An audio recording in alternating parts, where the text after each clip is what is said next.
Vaadates pealkirju võiks arvata, et majandus õitseb. Aktsiahinnad on rekordkõrged. Tööhõive näitajad tunduvad tugevad. Kuid see pole kogu tõde. Kui S&P 500 püstitas 2026 aasta alguses rekordeid, ostsid mõned riigi nutikaimad investorid ettevõtteid, mis olid üles ehitatud ühele asjale – sellele, et inimestel saab raha otsa. Ja võib-olla ütleb see sulle kõik, mida pead selle majanduse kohta teadma. Sest kui rikkad hakkavad investeerima pandimajadesse, ei panusta nad jõukusele. Nad panustavad meeleheitele. Esimene peatükk – stabiilsuse illusioon. Pealtnäha tundub Ameerika olevat heas seisus. Töötus on madal ja palgad tasapisi tõusevad.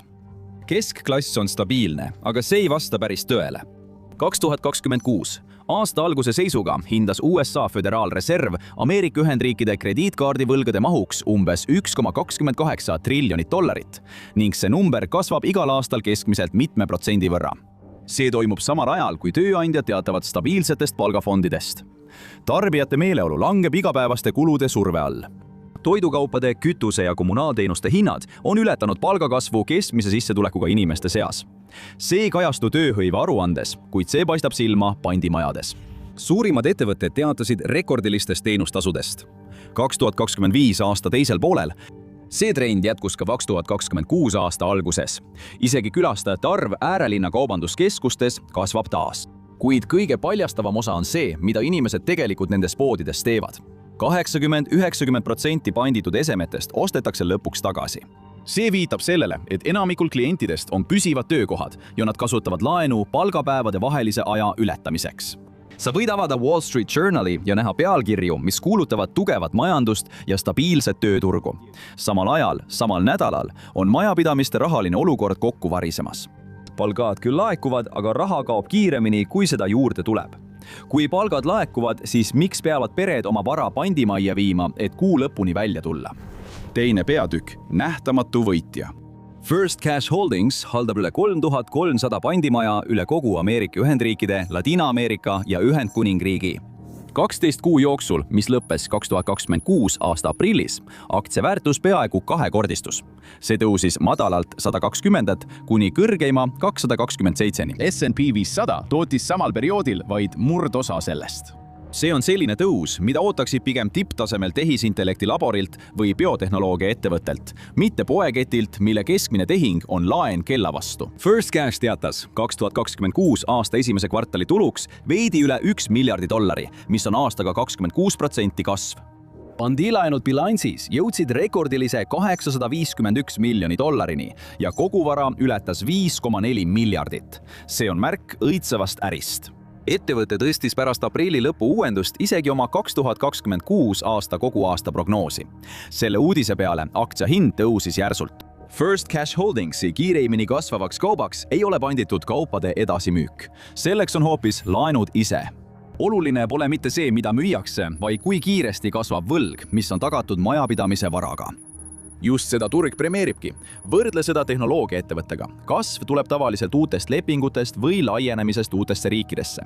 Seal skaleeritakse tarkvara.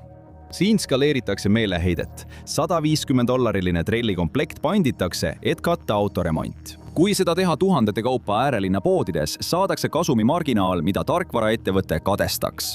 See on pidev voog lühiajalisi laene, mida tagavad igapäevased esemed. Pandimajade kett hakkab hinnagraafikul välja nägema, nagu Nvidia ja Wall Street on seda märganud. Nad eeldavad, et laenuportfell kasvab edasi. Ja see ongi märk, sest see toimib ainult siis, kui üha rohkem inimesi vajab lühiajalist raha, et kuu lõpuni välja vedada. Teisisõnu, kasvulugu ei seisne enam laienemises. See põhineb sellel, et keskklassi raskused kajastuvad jätkuvalt numbrites.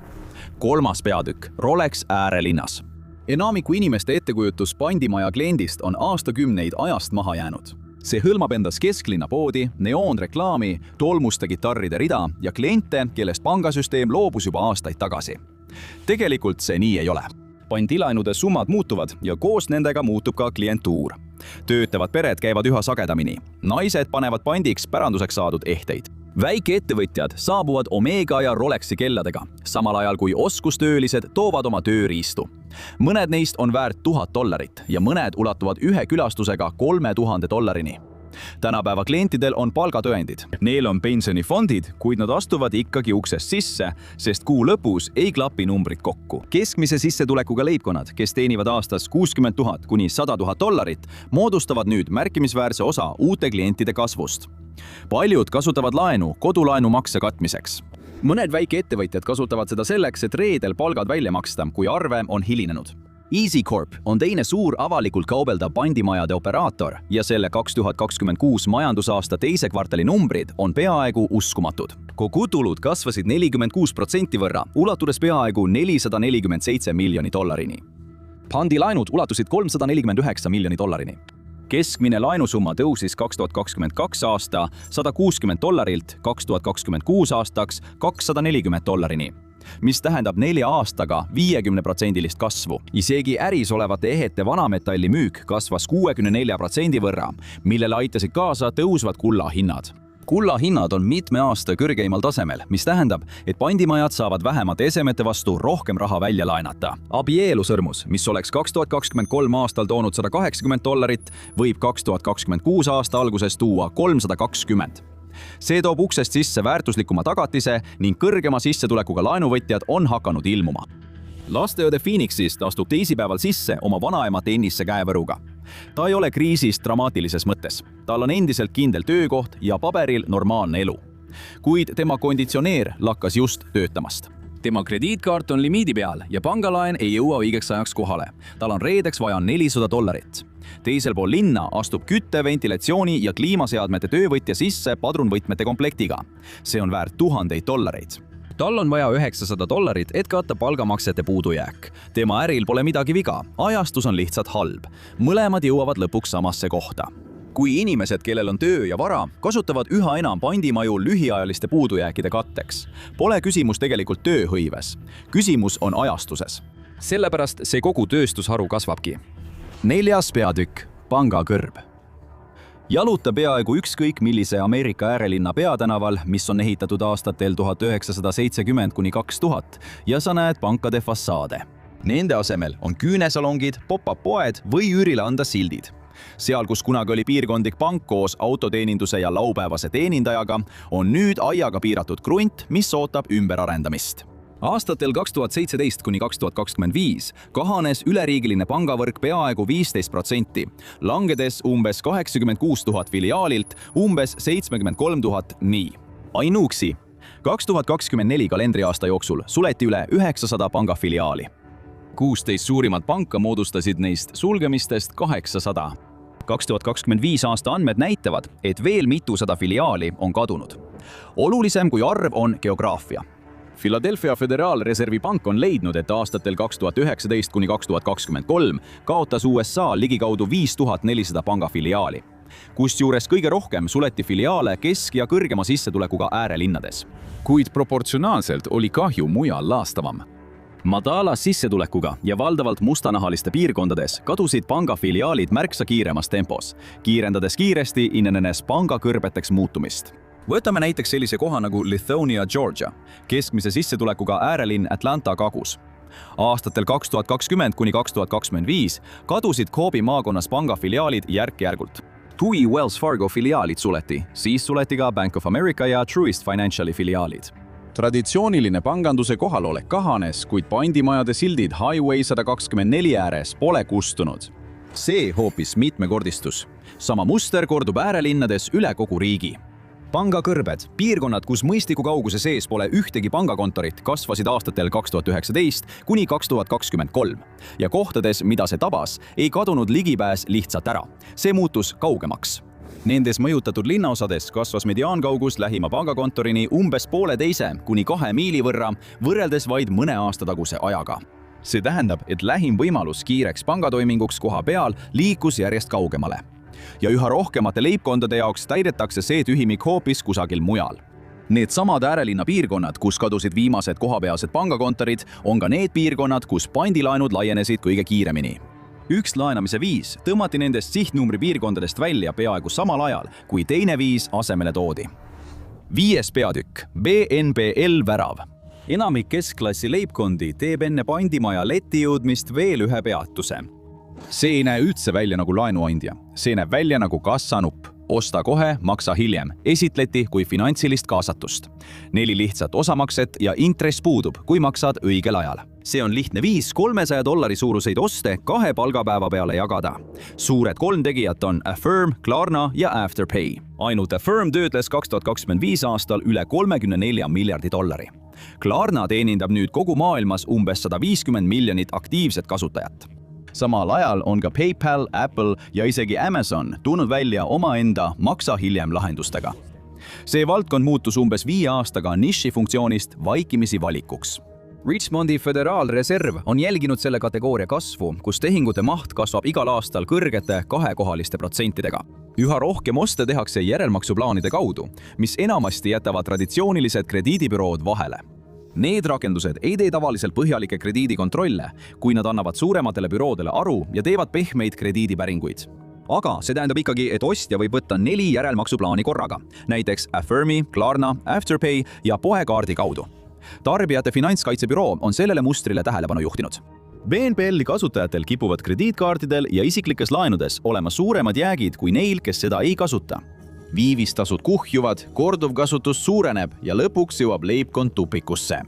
Kui BNPL-i limiidid saavad täis ja krediidiliini tõmbuvad koomale, jääb üks ilmne võimalus, kuhu pöörduda. Üha suurem osa pandimaja klientidest näib tulevat leibkondadest, kes kasutasid esmalt tugevalt osta kohe, maksa hiljem teenuseid. Pandimaja ei anna aru krediidibüroodele. See ei huvitu krediidi ajaloo pärast. Neid huvitab ainult laen ise. Aga kui see ongi tõeline kasvulugu, siis järgmine küsimus on ilmne. Kes sellele tegelikult kuulub? 6. peatükk. Institutsionaalsed üürileandjad. Väljaspool kaupluseesist näeb omandistruktuur hoopis teistsugune välja.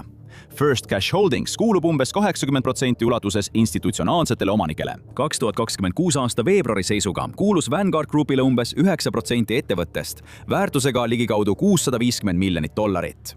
BlackRockil on sarnane osalus. Nende all on sadu väiksemaid investoreid. Need on samad ettevõtted, kes haldavad sinu pensionifondi. Raha liigub korraga 2 suunas. Samad ettevõtted, kes aitavad inimestel pensioniks säästa, on investeerinud ka ettevõtetesse, mis teenivad raha siis, kui majapidamistel jääb sularahast puudu. Ühelt poolt haldavad nad pikaajalisi sääste, teiselt poolt omavad nad osalusi ettevõtetes, mis astuvad mängu siis, kui kellelgi on kiiresti vaja $300 või $500. Midagi selles ei ole varjatud, kõik on avalik, kuid see tekitab kummalise kattuvuse. Raha, mis peaks kaitsma sinu tulevikku, asub samas süsteemis, mis teenib kasumit siis, kui olukord muutub pingeliseks. Ja see osa ei tundu ilmne enne, kui sa selle valjusti välja ütled. Miks panevad maailma suurimad varahaldurid miljardeid süsteemi, mis näib teenivad kasumit siis, kui nende enda pensionikliendid on surve all? 7. peatükk. Tootluse lõks. Pandimajad ei tundu kallid, kuni sa vaatad kaasnevaid tasusid. Sõltuvad osariigist kujunevad panditasud umbes 60% kuni 240% aastaseks intressimääraks. Tavalise krediitkaardi intressimäär on tavaliselt veidi üle 20%. See pole sugugi väike vahe. See tähendab, et $500 laen abielu sõrmuse vastu 90 päevaks võib tuua umbes $300 tasusid ja intresse. Pangal laen sama $500 peale samaks ajaks. Umbes $15. Raha ja aeg on samad, aga hind on täiesti erinev. Enamik pandimajas olevaid esemeid, umbes 80 kuni 90% lunastab klient tagasi. Nii et tagatis tuleb tavaliselt tagasi. Aga tasusid tagasi ei saa. Need on juba fikseeritud. Ja see tähendab, et samad kliendid võivad süsteemist ikka ja jälle läbi käia, iga kord makstes kiiruse ja ligipääsu eest. Sellel süsteemil on veel üks eelis. Paljudel juhtudel ei kajastu see sinu krediidi andmetes. See ei käi läbi sama kinnitussüsteemi. See järgib hoopis teisi reegleid, mida määravad osariigi pandiseadused, mitte traditsioonilised laenustandardid. Kui kõik kokku panna, on tegemist väga spetsiifilise äriga. See on kiire raha, mille tagatiseks on midagi, mis sul juba olemas on. Tulemuseks on turg, mis aina kasvab. Mitte sellepärast, et inimesed ostaksid rohkem luksuskaupu, mida pandiks anda, vaid sellepärast, et üha rohkem inimesi kasutab samu esemeid ikka ja jälle, et kuu lõpuni välja tulla. Aga kui sa sellele kõigele otsa vaatad, hakkab ilmnema hoopis teistsugune muster. 2-tasandiline finantssüsteem, mis on loodud ajal, kui enamik tähelepanust oli mujal. 8. peatükk The Great Decoupling. Laenuvõtjate ülemine 20% elab endiselt vanas finantssüsteemis. Neil on säästukontod, eluasemelaenud, krediitkaardid, investeerimiskontod. Nende jaoks tunduvad pangad endiselt nagu pangad, aga sellest allpool on vaikselt kujunenud midagi muud. See on kiirem, kallim ja ei aita sul aja jooksul jõukust kasvatada. See aitab sul lihtsalt kuu lõpuni välja vedada. Ja see näitab lõhet. Selle süsteemi osi juhtivad juhid ei räägi sellest enam, eriti kui probleemist. Nad võtavad tavainimeste rahamured ja nimetavad neid oma ettevõtte kasvuks. Kui nad ostavad rohkem ettevõtteid kokku, nimetavad nad seda kasvuvõimaluseks. Algne Ameerika unistus tugines pankadele, kes tegelikult soovisid keskklassi peresid klientidena hoida. Nüüd nähakse neid peresid lihtsalt kui järjekordset võimalust rohkem raha teenida. Süsteem on selleks juba loodud, raha liigub juba ning ettevõtted teenivad juba kasumit. Investoriid toetavad pandimaju, sest kasum ei tule uutest toodetest ega uutest klientidest. See tuleb samadest majapidamistest, keda süsteemi enda sõnul kunagi toetama loodigi. Ja kui asjad juba selles suunas liiguvad, siis järgmine küsimus on ilmne. Mis juhtub siis, kui süsteem täielikult seiskub?